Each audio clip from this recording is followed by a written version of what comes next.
Hi everyone, Katina with Gypsy Wander in Henry. I am doing an impromptu video that's going to have very little editing. It was not a video that I had planned to do, but I am in Trinity Shasta Forest and just found a roadside area to park and camp. Which is a little bit different than stealth camping, so I wanted to do a video about safety in that kind of respect for solo female travelers.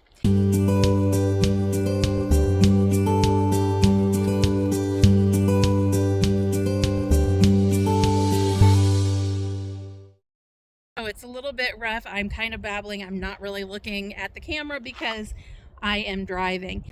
And it's real life, so it's, you know, kind of like my life. I fly by the seat of my pants and dance to the beat of my own drum, and that's exactly what I'm doing in this video. So hang tight, follow along, see what's happening in this wild, crazy van life journey. All right, so I am currently on a highway in California and through the Shasta-Trinity National Forest, and I had planned this route to, part of it was going to go on National Forest land, which it's really easy to find places to camp on National Forest land. And when I got to the turnoff, there was a Volkswagen Westfala that was having issues. There were 5 people on top of the van and around the van. I was not concerned at all about my safety or anything. But once I pulled off onto that road, I was going to find a spot and I was going to do a video on solo women traveling and safety. I was going to go through all of the steps that I would go through to be safe out in the middle of nowhere and camping. So I realized that road was not a road I wanted to be on. Not because of the people that were there, although they're kind of stuck there till they find some coolant, but I was not going to be a solution for them. But the road had said, it said rough road, and it said, actually it was a road that you had to have a permit to go on, which is really strange, but not when you think of Google Maps and the way that they lead you. So I decided to continue on this highway. It's going to take me way out of the way that I was planning to go, but it's all good. And the people that I met along the road, they told me, have fun going up the mountain, and be careful because it's very twisty and turny, steep up and down, and I'm seeing that. Some of the curves that I've gone around have been quite the hairpin turns. So this is still going to be a video about solo women traveling and safety. I obviously have my safety dog right here, who will take anybody's arm off, I'm sure. Seriously though, since I knew I was going to be in this area and I have no cell service, oh my goodness, this is really pretty. I did make sure that I had all of this area's maps downloaded from Google. So I downloaded this entire area so that when I don't have service, I can still use Google Maps. That's something that is extremely important. I have oftentimes forgotten to do that, and it's just not fun to be somewhere and not be able to figure out where to go. I also do have, I would pick it up and show you, but I'm not going to at this moment. I do have a paper map. So if something were to happen, I have a paper map as well. So first safety tip is always download your Google Maps. Okay, number 2, always have a paper map with you if you are likely to be in an area that you're not going to have service and you may need to manually navigate. Number 3, don't wait until 6:45 at night to find your spot. Now, I typically don't do this. Even when I'm in a city, I usually get there late afternoon at the latest so that I can scout out where I'm going to stay. And I don't do this either in National Forest or BLM land or somewhere that I don't have service. However, this morning when I left, I was on the coast of California and it was 61 degrees. And as I drove, even getting 10 to 15 miles outside of, I can't even tell you the name of the city that I was in, 10 to 15 miles inland from the coast, it had increased 20 degrees. And so it was 61 this morning, and my car said it was 108 at one point. Now it says 80, well, it just changed to 83. So it is cooling down. I decided to keep driving longer than I typically would because I wanted to wait for it also to cool down. So safety tip number 3 is, if you can, don't wait until late in the evening to, I'm going to turn my camera around.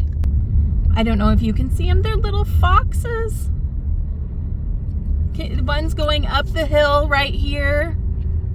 Oh, you can't see my finger. I hope you saw them. Oh, there were 2 of them. Okay. Oh, there's one. Henry sees them. Okay, I'm going to turn this back around. So, safety tip 3 again. Make sure that you typically do not do this at this time of night. Another safety tip, that if you are navigating in wilderness forest area at this time of night, this is the time of night where the animals tend to come out. So you do want to make sure that you're paying extra close attention to wildlife. That's the first time I've seen foxes, which was really, really cool. But I have seen lots and lots of deer. So always be on the lookout for wildlife, but even more so at closer to sundown. And I'm just continuing to drive until I find a good spot. I actually saw a couple different ones that might be okay. Now I am coming up on, okay, I'm coming up to a campground, an actual campground. Oh, I am at the summit. There's a hiker, and so I am at Scott Mount Summit 5401. The Pacific Crest National Scenic Trail goes through here. Okay, so that guy may have been on the Pacific Coast Trail. But there was a campground, and I don't want to stay at, I don't want to pay for a campground. And now that we just crossed where the Pacific Coast Trail cuts through, I don't want to be near the, I don't want to be just off of the trail. So I'm going to keep going a little bit. Let's talk a little bit about safety while you're in a remote forest area where there's wildlife. So, smelly proof bags are great for a couple of reasons. Number 1, I use them when I go number 2. And if I'm in my van, obviously I don't want to smell that or anybody else to smell that. Whoops. And so I use those smelly proof bags to put my my bag in until I can properly dispose of it. But also any food that I have that is opened, I don't know that I have really anything that's opened right now, but anything that would have some sort of odor, I'm going to put into those smelly proof bags, and that's going to just make me feel confident that with bears that I'm not going to have to worry about bears. Okay, so I'm coming up onto this spot that I think looks pretty good. Well, let's see. It looks like a great spot, but it does have a drive that goes down here. Okay, and so this does have a drive that goes down. Looks like a rough road, but there's a bar across there. I don't know if you can see. Oops, so there is a bar across there. So, I know nobody is down there. Nobody is coming up from there. So this is, I just got a text message or something, and I have service, so even better. Get out. Make sure Henry is.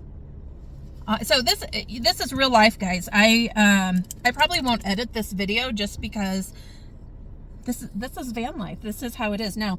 This is not everyday van life. I have just spent the last couple weeks going down the coast of Oregon, which has been fabulous in a whole different way. But this feels really good to be out in the middle of nowhere, because I've been in populated areas quite a bit. And so this does just feel good to be out in the open. This is just a little pull out on the side of the road.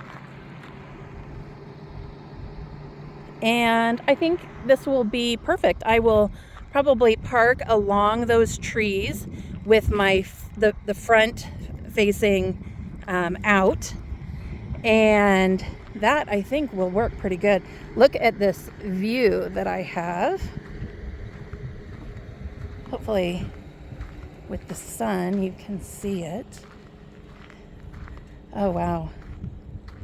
Yeah, I think this will, when they talk about van life and all of the beautiful scenery and places you get to see, it's not always something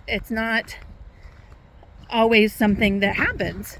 There are those Instagram worthy shots of places that you find to stay, but not always.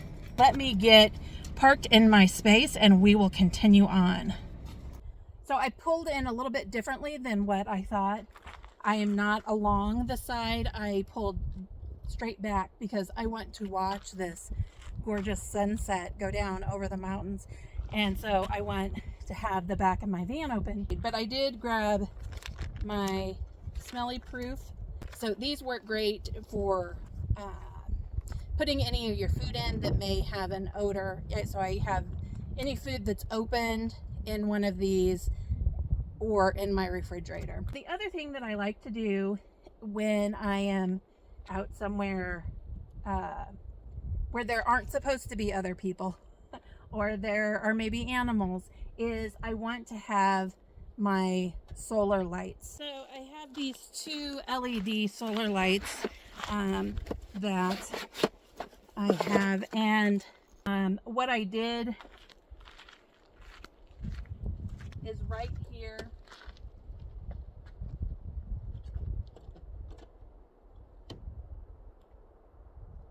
I put a little piece of Gorilla Tape, which I just cut a little piece off and put it on there. And why I did that was when I put these up, if I don't have that on there, when I close the door or if I move around too much, they can fall off, and then that scares me when that falls off. So I did that. I'm going to put this one up on the other side. Safety tip number 5 is I will not put up any of my window coverings tonight. It's going to be dark out here. There's not any city lights or street lights, obviously, that are going to shine in my windows. And I want to be able to fully see everything around me. Nobody's gonna, you know, if anybody walks up, my motion light is gonna come on.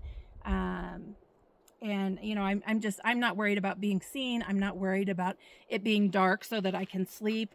I want to be safe, and so I want to be able to see. Come here. I want to be able to see what's happening outside. Safety tip number 6 is my power bank. I knew that I was going to be out in the wilderness, so I made sure 100% charged because I don't want to have any issues. I'm still going to lock my doors and everything just like normal. I have put up my window screen on my driver's and passenger front windows. That way I can leave my windows open a bit. They're only down about this far, and I can leave those and get airflow and also to keep the flies out. This one is a special one made for the slider doors. I'm also not setting anything up as outside, as far as I'm not putting my, you know, I could put my camp chair out and you know, sit outside for a while, and I may, but I'm not going to leave that out tonight. I'm going to make sure everything is put up, and if I needed to leave quickly for whatever reason, I don't have anything outside of the van. So I have to drive off. Yes, I might. It's possible that I would lose night lights, my motion detectors, but in the whole scheme of things, I'm not worried about that. So, all right, I am going to relax and enjoy this evening. This is currently my view, and the sun is still quite a ways out, so but it goes quick. Henry, get back from the ledge. So I will watch that tonight.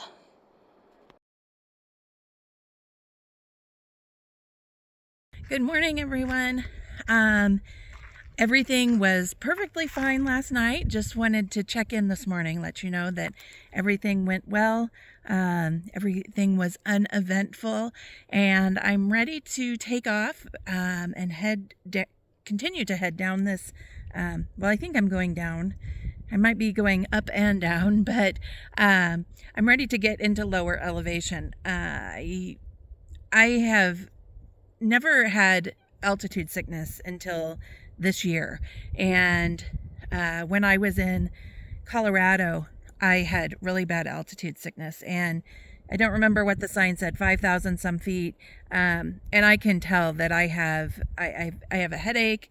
I didn't sleep very well last night, and insomnia is actually a symptom of altitude sickness, and I'm starting to get stuffy and just feel not so great. So I'm going to head down the mountain and continue on my way.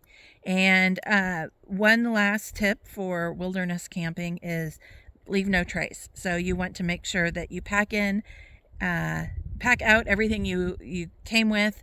Don't leave any trace of you being here. And that helps keep this place beautiful for everyone going forward. So I will see you in the next video. Until then, stay wild and free.